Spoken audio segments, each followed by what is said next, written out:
Stop getting the wrong advice. Ensure you get the right skills for the right job for jobs in the Middle East. Contact Loy Macedo.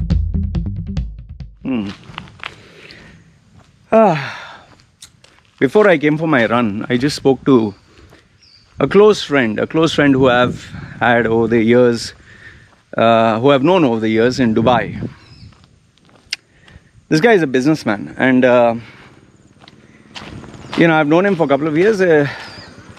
And the thing about him which is strange is, this guy used to earn around, say, 110,000 dirhams every month.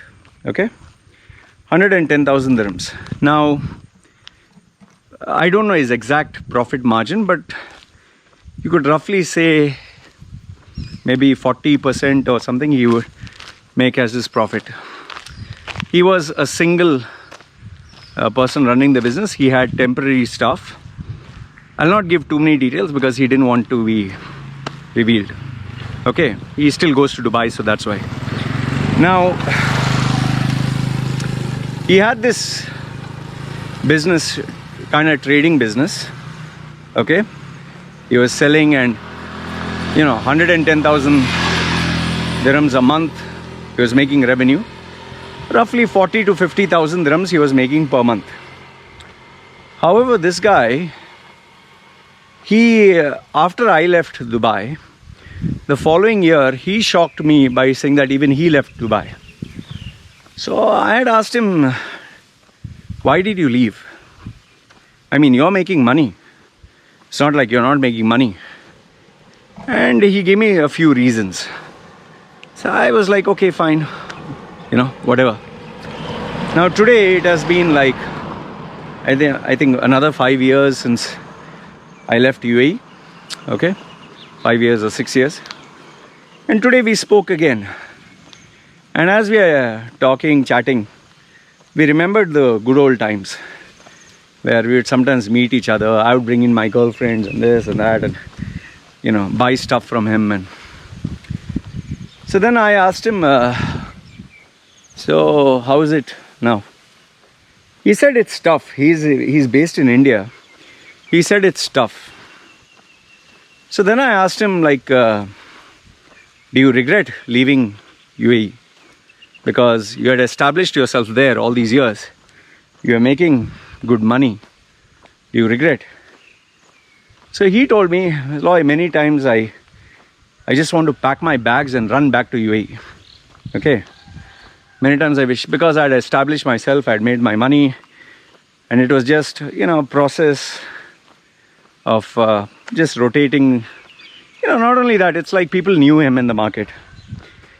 He's saying, I wish I had not left. But then, when I evaluate and calculate the expenses and the future, and most important, one very important fact, the price of relocating, saying I made the right choice. See, this guy is in his 30s, okay, late 30s, after 35 that is. So what are the reasons he left? I'll give it to you. Now, this is not to hate on the Middle East or hate on UAE, but rather to give you a perspective, an insight. Now, don't get me wrong here. I have quite a number of friends or people I've known over the years who are making money and are still living comfortably in UAE. One of my closest friends is making close to, I think, 200,000 dirhams. That's how much? I think $30,000 or $40,000. He's more than that, I think. 4, 3, 12, 5, maybe around $50,000 he's making per month. Okay. He doesn't want to leave UAE no matter what. He has a big family and all that. So, and yes, there are some millionaire, I wouldn't call them friends, but acquaintances, people I know. So, there are people who are staying in UAE and they don't want to leave no matter what. But at the same time, there are people who leave UAE. Now, why is that? Why? And see, we are not talking of people who are suffering. We are not talking of people who lost their jobs. We are talking about people who have an established business, but they have decided to leave. So why? Now here are the reasons he gave me. These are not my reasons. This is what he told me. Okay. Number one, what he told me is, see, Loy, in business, you cannot be too sure. Okay, today your business is doing well. Tomorrow, if it doesn't do well, what will you do? Now, obviously, you'll say that's the same case in India or back home or anywhere. The only difference being is, back home in your home country, if you lose your job or you lose your business, nobody's going to throw you out. You're still in your own country. Nobody's going to put you on the streets. And if you have your own house, if you lose your job or you leave your job, you can sit in your house, your apartment, your room, relax for 1 day, 2 days, 1 week. You're in no pressure to get a new job, unless of course you have your finances not in place. But you don't have to worry, because you can say, okay, I'll take a holiday for a month and I'll start looking out for a job. Nobody will throw out your wife, nobody will throw out your children. But now if you're in a foreign country now and you lose your job, you have 1 month's grace period if they cancel your visa to get another job. And if you don't get another job, you're finished, you're fucked, big time. Because then they'll throw you out. They'll throw your wife, they'll throw your kids. And then on top of that, if you have a loan or you have checks which are floating in the market and someone puts a complaint, then you don't get to travel out. You get jailed until you clear your debts. And then just imagine you have a limited amount of money in the bank and you have to clear your debts. They'll not say paid later or get a job, and they'll cancel out your bank account and this immediately. Then they'll throw you out penniless. That's the first risk. Okay. The second one is the fact that, see, when you're an expat, you have a passport that belongs to one country. You're staying in another country as a guest. Now, let's say you're sick or you're old, or then what do? You have to go back to your country of origin if you cannot survive and sustain. And then on top of that, the expense of staying abroad is not cheap by any means. Remember, the Gulf countries offer a very good life. Middle East offers a very, very good life. Very luxurious life. The elevators, the AC, the shopping, the brands.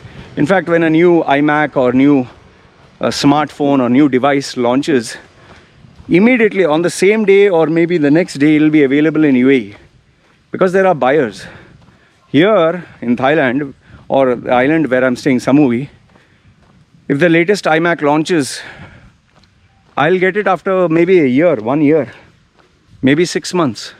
Some models, not an Apple, some other model like Samsung, will come after 1 year. Or you have to place a special order and pay a massive amount of, I don't know, extra charges or tax or whatever. In fact, in UAE, most of the luxury brands are tax-free. Here you have to pay luxury tax. You know, the cost of a, let's say, for example, the cost of a product is 100. You'll end up paying with customs if it's not locally available by any agency. If it's 100, you'll pay 150, almost 50% more. I never knew this because I was in UAE my whole life. I thought all countries operate like UAE. Now I know what is luxury tax, what is value-added tax and all that.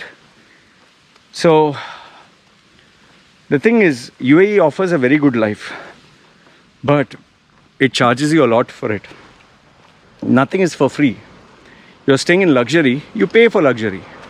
The roads are amazing. The hospitals are amazing. The education system is so-so. But you have to pay a shitload of money, man. Great brands don't come in cheap. So, like here, my internet is free in the house where I'm staying. The internet is free. In UAE, internet is not free with your house. And here I pay, how much?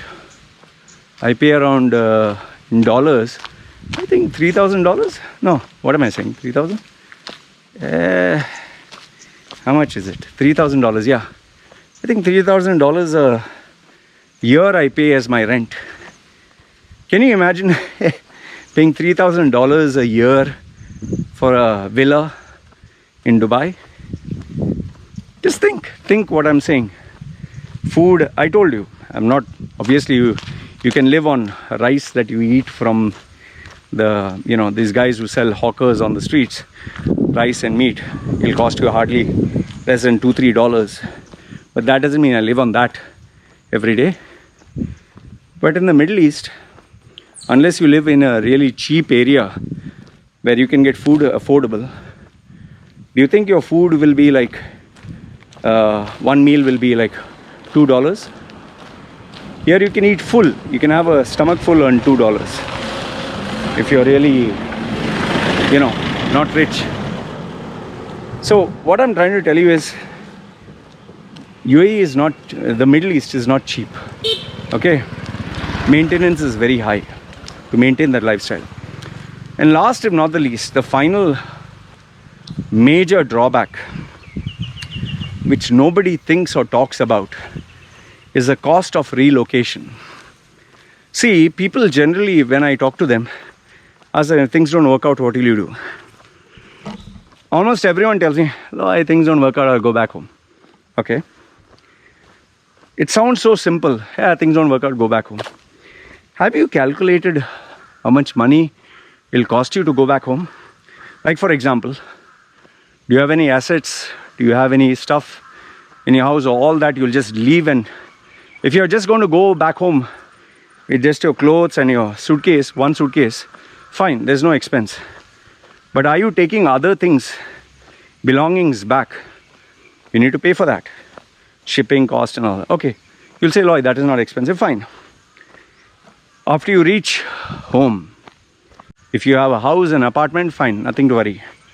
Otherwise, you need to settle all this out, right? Fine, after you settle down, let's assume you even have a house. You settle down. But now, you need to set your life from scratch, right? Okay, you need to set your life, you need to know what is what, where is where. Okay, let's say you settle down. Now after that, what are you going to do? Sit at home and do nothing? Tell me, you go back home, you're going to sit at home and do nothing? No, obviously you'll be like, okay, now what can I do to earn some money? So you'll start networking and going around. Hi man, how are you? Is there a job? Okay, I'm here, anything? Through them you'll network. Do you know, on an average, it takes at least 1 year to get employed again? 1 year in a new country. Unless, of course, you're offering a skill at such a throwaway price that anyone will, oh shit, oh Loy, please join. Or you're such a recognized brand or such a recognized personality, or your skills are so amazing that you're employed immediately. See, when you go to a new place, or when you go to a place where you've not been for a long time, there are already people in the job market. There are already people who have been doing their homework for months and months. So unless you're absolutely lucky, you're so lucky that when you land, you get a job offer, it's going to take you time, man. Generally, my understanding or my advice, I tell people, it takes you 2 years. Now, if you factor in 2 years, I'm talking of 2 years of only spending money. And if you have a wife, and if you have babies, children, you'll be spending on your food and your expenses, your wife's food and expenses, children's food expenses, okay? And that is not cheap.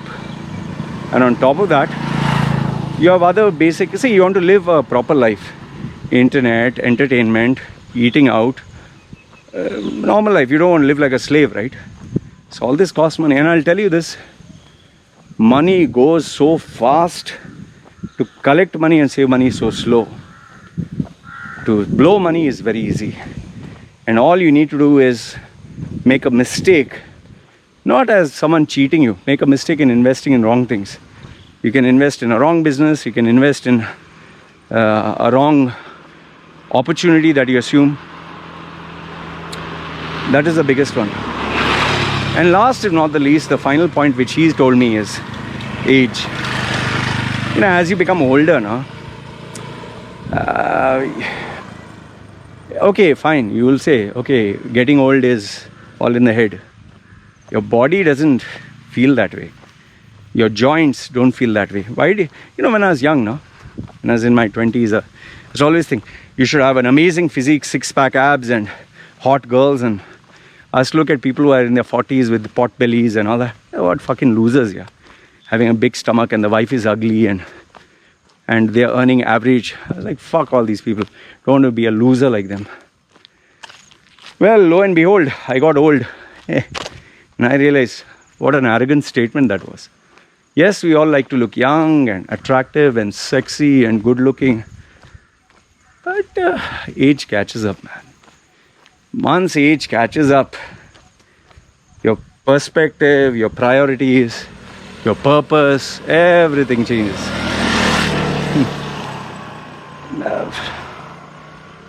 And I'll tell you this, as you become older, no, your demand will go to a peak, but after that, it'll start to decline. And when it declines, no, people will pay you less. That is why I tell people, if you're going to cross your 40s and you migrate abroad, unless you are an industry expert or someone really amazing with exceptional skills, and especially you know how to market, sell yourself, then fine, go.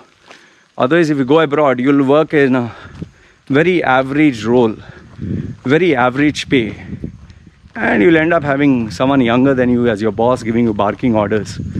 And your children will have a better life, but you'll have just an average. So, do you want that? And yes, going abroad is not easy. You'll have to work 2-3 jobs. 2-3 jobs just to pay your bills, unless of course you get great amount of money per hour. So he told me all this, and today he is, not that he is doing very well, but he's doing good enough. Now it has been a couple of years since he's there. Now he's finally stabilized. He has rebranded himself. He has tried his hand in one business. It's working average. Now he took on a new business. Now that is working much better. So he is reinventing himself, relearning, rediscovering, and getting better. So all in all, it has been a good story for him. So all I want to tell you is, see, I'm not trying to convince you leave or go. That is your call. But I'm sharing these points of wisdom so that you make an informed decision. You make the right choice. Don't make the wrong choice. My delivery guy is come. Wake up. Hello, yeah. Annie? Yeah, just take this. So, anyway, this is the delivery guy. So, all I want to tell you is, hey! All I want to tell you is, make an informed decision. Make the right choice. I just hope that you do the right thing. See, the reason I left is because I could see the value added tax. I could see the property market going to crash. I could see the changes in the landscape. And plus, given the fact that I was old, I was getting into my 40s, I was like, if I leave now, I can restart. It'll take me 5 years or 10 years to start from scratch. Then I'll be 50. 50 to 60, okay, can manage somehow. After 60, what will I do? But if I left late, then once you stay after 40, you have to stay in that same country until it's time to leave. Because remember, after 60, nobody wants to give you a job. After 50, whatever job you have, better hold it. Unless you are really serious about rebranding yourself. This is tough, man. Once you cross 40, very challenging. Anyway, I wanted to give you a perspective. This is what I wanted to share. You guys tell me if I'm right, am I wrong? I love to read your thoughts. And I'm not saying I'm right. There are a lot of people who are making money and still staying there. And yes, there are a lot of people who are struggling also and still staying there. And the reason why they do it is it's far more better than going back home. Like how my friend said, it's not easy at all in India. He misses Dubai. Even I miss Dubai. I think Dubai is a great place. But like I told you, time was up. The welcome carpet had gone. So it was the right time to move. Anyway, I have no regrets. Very happy. He also feels the same. Life is not easy, but much better. Anyway, you guys let me know your thoughts. This is me signing off. You guys take care.